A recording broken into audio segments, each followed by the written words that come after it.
On February 26th of 1914, the RMS Britannic finally left the Harland and Wolff shipyards in Belfast, Ireland. The Britannic is supposed to be the third and final Olympic-class liner, joining its sister ships Titanic and Olympic. But however, the Titanic was lost on April 15th of 1912 following an iceberg collision. So even though the inquiries were still going on, the Britannic was still under construction and business still went smoothly. However, they did incorporate a double hull, meaning that if one side of the hull is breached, the inside will not be penetrated. And you may think to yourself, would the Britannic enter passenger service? Well, unfortunately, it would never happen. On July 28th of 1914, the world is now at war. World War I was a major global conflict that lasted from 1914 to 1918. It was fought between the two coalitions of the Allies and the Central Powers. Most of the fighting took place in Europe, the Middle East, Africa, the Pacific, and parts of Asia. The first decade of the 20th century saw increasing diplomatic tensions between European great powers, and it reached a breaking point on June 28th of 1914. But however, for the Britannic, due to the outbreak of the war, the Britannic would never be able to chase the sea, its paying customer. On November 13th of 1915, the Britannic was requisitioned by the Royal Admiralty as a hospital ship from storage location in Belfast.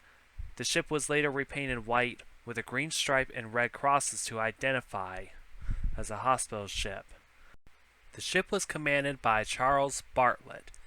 He would be the only captain to the Britannic. On November 21st, 1916, the HMHS Britannic sailed through the Aegean Sea. Unknowingly to the Britannic, a U-boat, U-73, laid down underwater mines. Unfortunately, the Britannic would strike one of these mines. However, the ship was lost in 55 minutes, with only the loss of 30 people. Most of it was due either to the mine blast or sucked into the port propeller.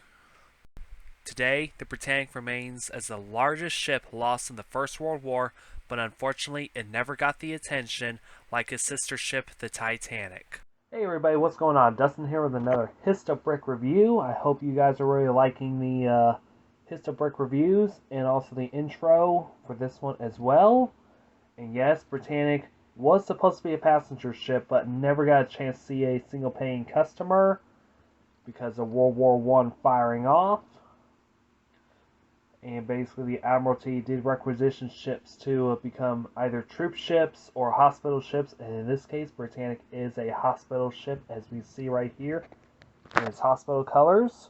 Now, there is a video that I will link. It's called the History of Hospital Ships. I think it's from Old Shipping Lines. This is Jamie's YouTube channel. Feel free to check it out as well. And subscribe to him as well.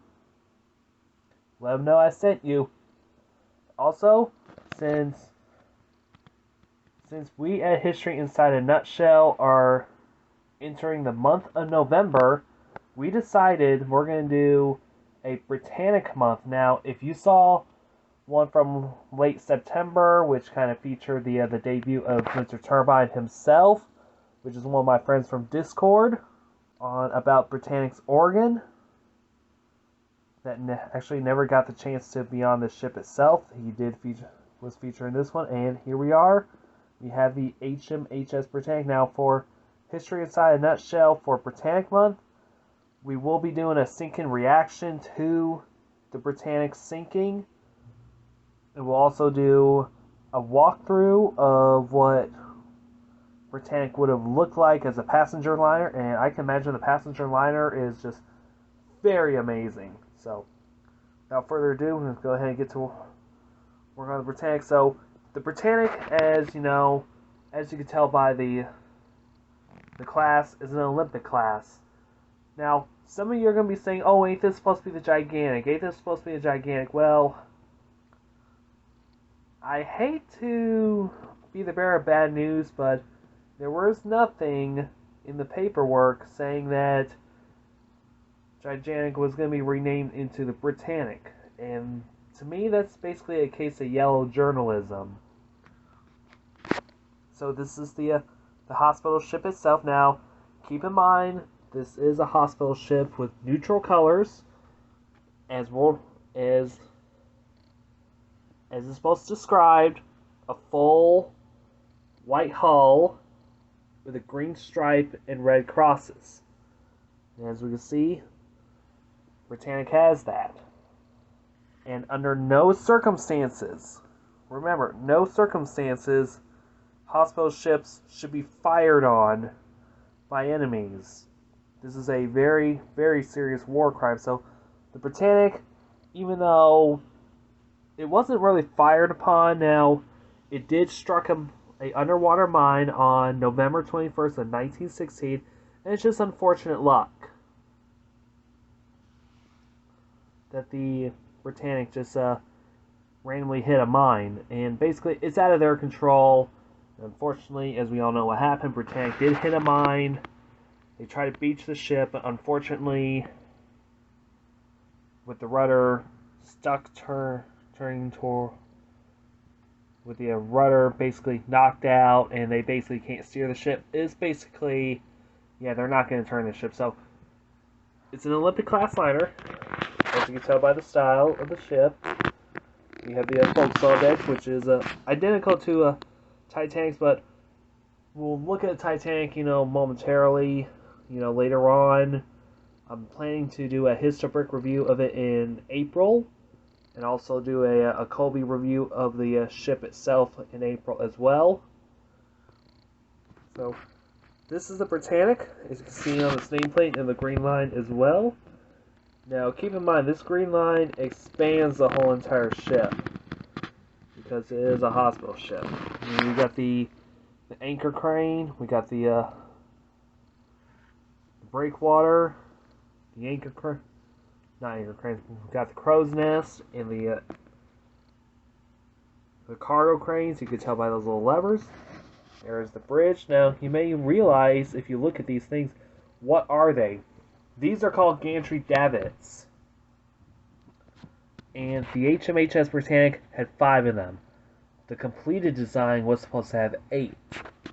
There will be one on the opposite side of this, a complete 4 over here, and also 2 more over here, and this area would basically be stacked up with lifeboats. And speaking of lifeboats, we actually do have some that are static over here. These are basically just put on here flat, and these are also static as well near the 4th funnel, and 2 over here. Now, there are 2 motorized launches, which I can't assume they were launched back here from these gantry davit cranes. What they're actually supposed to do is you can actually operate these with a motor, and the Britannic had to be fitted with a, oops, lost the gantry davit, there we go. Put it right back on. With powerful engines, so that way it can compensate for having these gantry davits on. Now, as always, we have the grand staircase, which is right here. Now, if you go to the A deck on the Britannic, the RMS Britannic version, you do come across the Britannic organ that's on there. When we do that video on the a walkthrough, you'll see what it looks like. And also, all these funnels kind of have that mustard yellow kind of color. And keep in mind, this is what the Britannic did look like back in when it was in service from 1915 to 1916.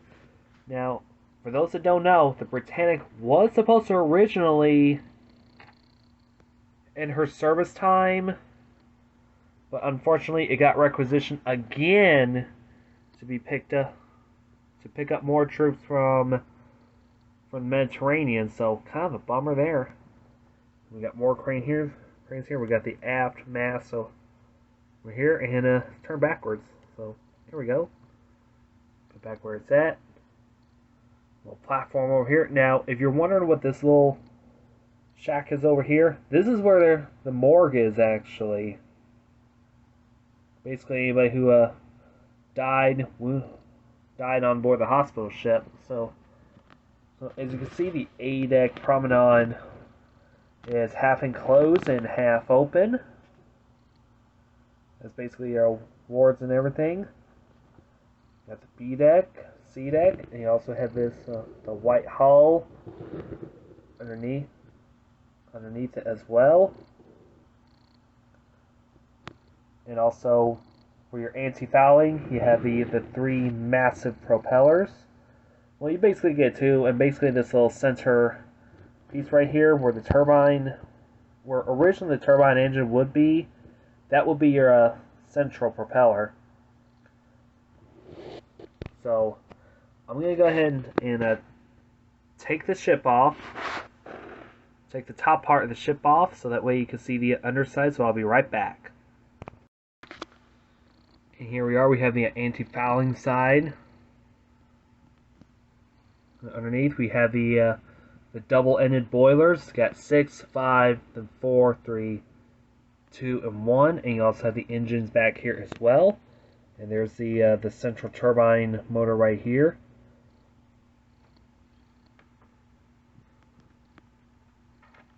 This is basically going to be the same for the Olympic and the Titanic, since we'll be looking at those in the future. I'm thinking of looking at the Olympic one later on in the new year for January, since that one is going to be Olympic month.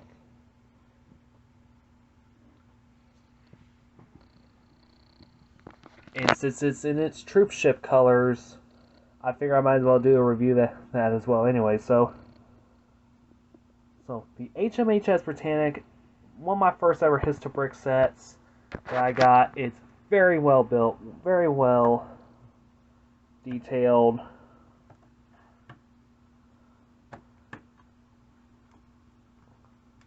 And keep in mind, my love for maritime history didn't really start with the Titanic. It kind of branched out to other ships as well, such as the Lusitania, which got me further interested in it. Titanic was actually my intro, but I still love that ship anyway. Britannic, not many people would talk about this ship because she was a long-forgotten sister ship to the Titanic. You know, nobody ever heard of her name except for, like, if you do know the ship real well. And fortunately, it's such a shame what happened to the Britannic. Just lost on a... I'm sorry for y'all, lost in the Kea Sea near Greece island of Kea. And for those that don't know, the nearest shipwreck is the SS Bertigala. Now, for those that don't know, I will link a History Inside a Nutshell video about the SS Bertigala. That way you can check it out. Now, feel free to check out the History Inside a Nutshell Discord server. I hang out there a lot. And also get to meet new and awesome people. If you do come across somebody on Discord by the name of Mr. Britannic, that is Jake himself, feel free to say hey to him. If you have any Britannic related questions, feel free to ask him. And if there's and I think there's also a few more in there too, so feel free to ask them around. Because we like to keep the story of the Britannic alive. The 2000 movie may tarnish it, but then again, the Britannic deserves some recognition, some proper recognition, instead of that movie. So, and I think that'd be all for this review anyway. So, if you like this ship, leave a like, comment on here, subscribe for more Histobrick reviews. Also, subscribe to History Inside a Nutshell. Check out their Discord server as well. I will link those down in the description below. And I'll also link Histobrick as well. So, once again, my name is Dustin, and I will see you guys in another video.